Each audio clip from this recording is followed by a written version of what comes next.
Camerounaises, Camerounais, mes chers compatriotes, le Conseil constitutionnel vient de déclarer M. Paul Biya vainqueur de l'élection présidentielle du 7 octobre 2018. Cette victoire lui est attribuée sur la base de ce document. Le procès verbal des travaux de la Commission nationale de recensement général des votes. Mais ce document, pourtant officiel, contient des chiffres qui sont faux. Tenez par exemple, dans le centre, il est attribué à M. Biya 331 719 voix. Mais quand on additionne les voix obtenues par ce candidat dans les différents départements du centre, il obtient ou obtiendrait 475 231 voix. On attribue à Maurice Kamto, votre humble serviteur, 12 936 voix. Quand on additionne les chiffres que j'ai obtenus dans les différents départements du centre, le total fait 102 604 voix. On attribue au candidat Libby Cabral 33 306 voix.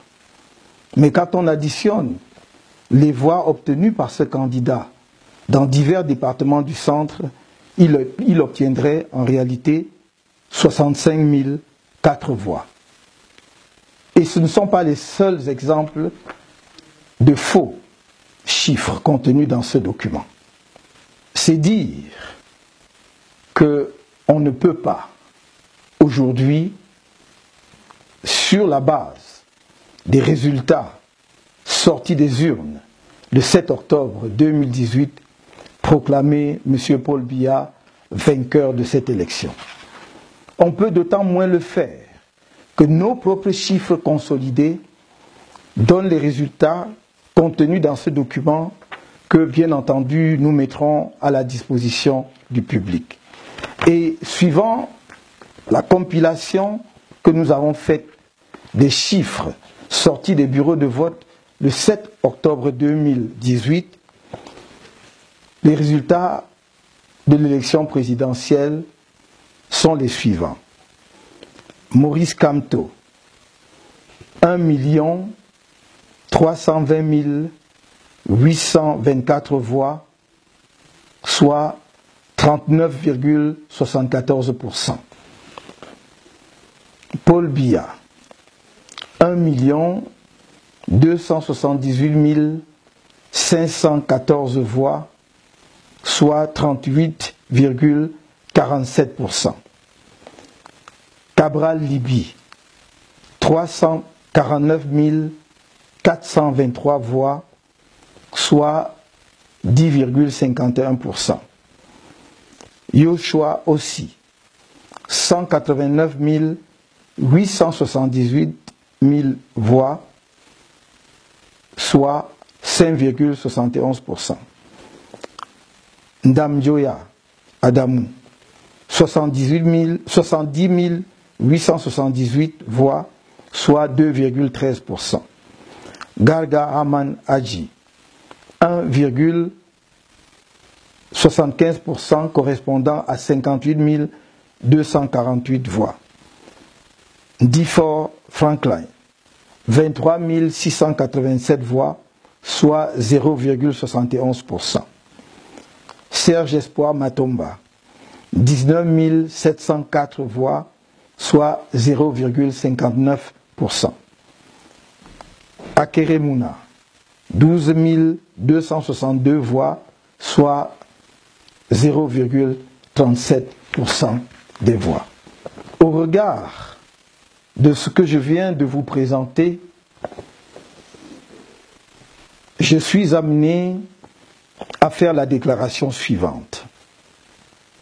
Camerounaises, Camerounais, chers compatriotes, l'élection présidentielle du 7 octobre 2018, à l'issue de laquelle vous m'avez confié la conduite des affaires de la nation pour le prochain mandat présidentiel, s'est tenue dans des conditions particulièrement difficiles. Elles ont été régies par un code électoral non consensuel contenant plusieurs dispositions favorisant les fraudes massives, organisées par une institution à l'indépendance douteuse et supervisée par un conseil constitutionnel dont la quasi-totalité des membres sont des militants du parti au pouvoir, le RDPC, tous nommés de façon discrétionnaire par le président sortant. À ce déséquilibre institutionnel s'est ajouté un climat sécuritaire délétère. Aux menaces d'attentats de la secte terroriste Boko Haram dans l'extrême nord du pays s'est ajoutée une crise politique aiguë qui, mal gérée par le régime, a dégénéré en un conflit armé dans les deux régions anglophones du pays. Aucun candidat n'a pu y battre campagne et les conditions de sécurité n'ont pas permis aux populations désemparées et abandonnées à elles-mêmes de participer au scrutin. Comme d'habitude, l'élection a été émaillée de nombreuses irrégularités et de fraudes massives et franchement barbares avant, pendant et après le scrutin. À ce sujet, j'invite chacun à consulter le document intitulé « Ce que les Camerounais doivent savoir sur le scrutin du 7 octobre 2018 » disponible sur notre site officiel. Durant les 2 jours d'audience au Conseil constitutionnel, concernant nos revendications, nous avons été en mesure de montrer à l'opinion nationale et internationale que les résultats de cette élection, que le pouvoir vient de proclamer à la faveur de M. Paul Biya, sont basés sur de fausses données fabriquées avec l'assistance d'informaticiens et de statisticiens à la solde du régime.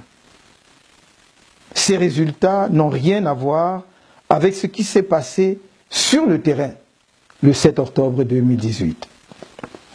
À cet égard, durant l'audience du 17 octobre devant le Conseil constitutionnel, alors que mes avocats exigeaient d'obtenir les originaux des procès-verbaux des commissions départementales de supervision des élections sur la base desquelles est effectuée la compilation des résultats, le président de la Commission nationale de recensement des votes a présenté 5 procès-verbaux sur les 32 demandés qu'il a refusé de produire à ce jour et qui sont du reste tous des faux.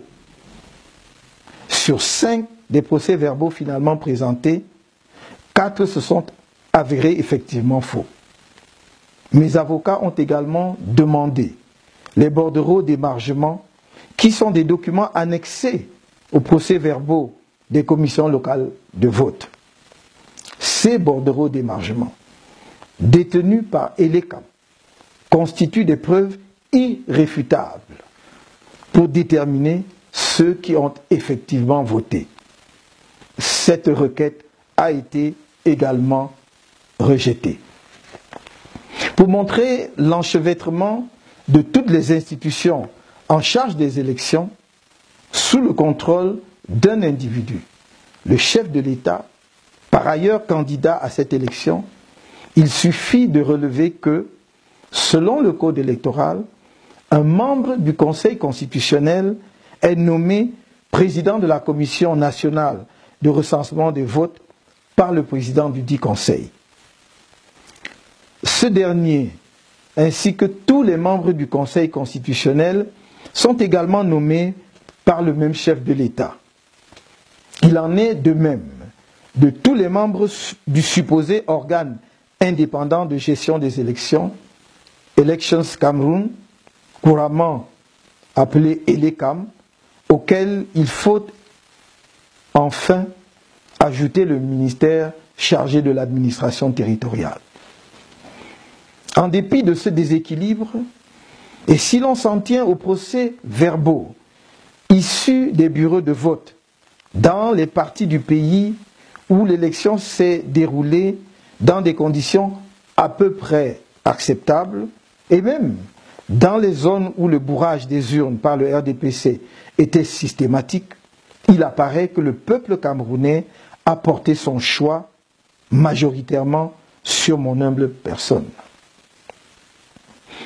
La coalition et moi-même continuons dès lors de revendiquer ma victoire à cette élection, conformément à la vérité des urnes au soir du 7 octobre 2018. Les résultats proclamés ce 22 octobre 2018 par un Conseil constitutionnel dont la crédibilité et l'impartialité ont été mises à mal lors du contentieux électoral ne traduisent nullement la volonté du peuple camerounais souverain. Au regard de ce qui précède, nous rejetons solennellement et catégoriquement ces résultats fabriqués et refusons de reconnaître la légitimité du chef de l'État ainsi désigné par ses obligés et non par les électeurs camerounais. Respectueux de la volonté du peuple, nous entendons assumer la mission qu'il nous a confiée. Dans cet esprit, nous attendons rester auprès du peuple camerounais et défendre avec lui sa victoire. Le Conseil constitutionnel ayant refusé de comparer les résultats sortis des urnes, bureau de vote par bureau de vote, avec ceux concoctés dans les officines du parti au pouvoir, nous utiliserons tous les moyens de droit pour faire rétablir la vérité des urnes. J'en appelle au peuple camerounais à rester mobilisé et à une résistance déterminée à la forfaiture. Vive le Cameroun!